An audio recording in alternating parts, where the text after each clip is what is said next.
natural because if we look the Arab nation as a whole, one of the biggest contributors to the world culture, and thanks to which we have our European antique heritage, so Arabs preserved it. And we look at the situation of the Arab nation now, we will see the terrible consequences.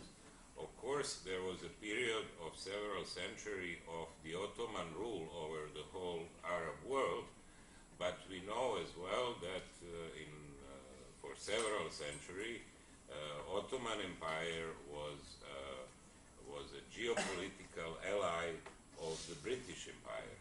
So Brits practically took the whole territory after Ottoman Empire collapsed and cut it into pieces. So Arab nation is now a conglomerate of countless states and nations with absolutely impossible perspective of reunification. Then what we know today as so-called Islamic fundamentalism, extremism and terrorism and so on, it was actually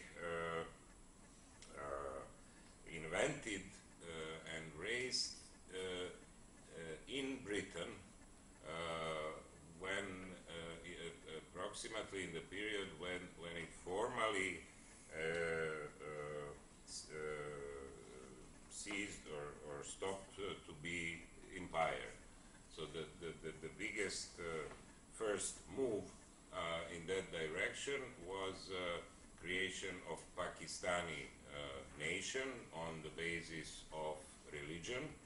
So the cut of India, the biggest British colony, into two big confronted pieces, that's their result. And since that time, all other sponsors of this extremism and terrorism are coming from the same school. The Saudi Arabia as a country, the most probably undemocratic regime in the contemporary world, is since the beginning until nowadays supported by Anglo-Americans, and it also supports all these financially other extremist groups that have to be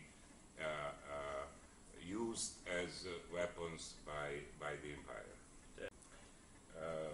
And during the whole recent history after the Second World War, you will see the pattern that the Arab countries, or Islamic countries, which are becoming targets of the West, are never the most extremist and most undemocratic regimes, but on the contrary, the most progressive regimes, like Iraq, Syria, Libya, and so on.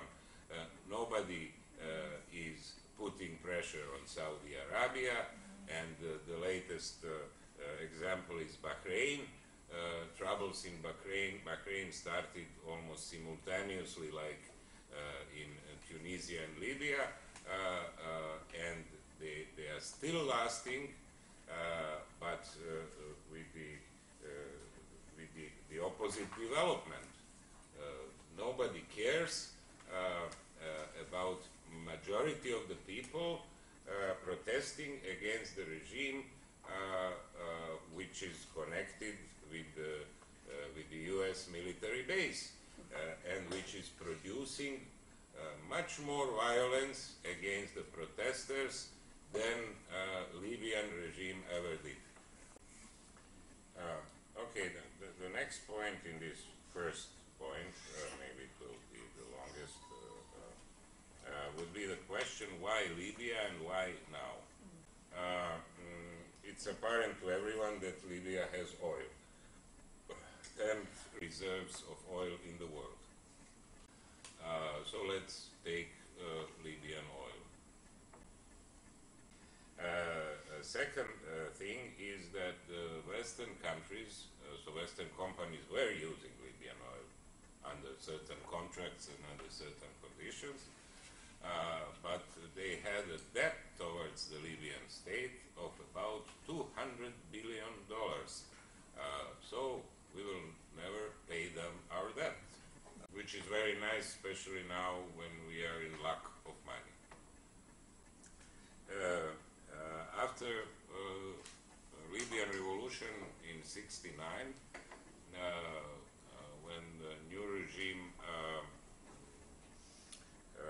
reached a certain level of the organization of the state and the society, they signed the most important contracts with the Western oil companies in 1971.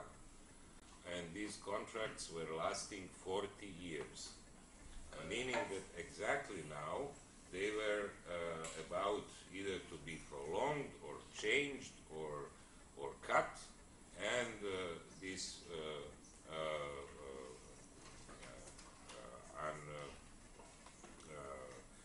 this nasty Gaddafi was threatening that they will deprive some Western companies of prolonging arrangements, and that he would instead sell these rights to Russians or Chinese and so on. The next reason is that Libya was a socialist country. Okay, there is a little specific ideology that Gaddafi proclaims, but if you look into essence of it, and it was not hidden, the official name of the country was Great Socialist Libyan Arab Jamahiriya, which practically already the name of the country has two main pillars of this ideology. One is socialism, and another is the type of, like we call our countries, democracies. He invented this notion Jamahiriya, which would mean the state of people's masses, emphasizing that this is a system of direct democracy.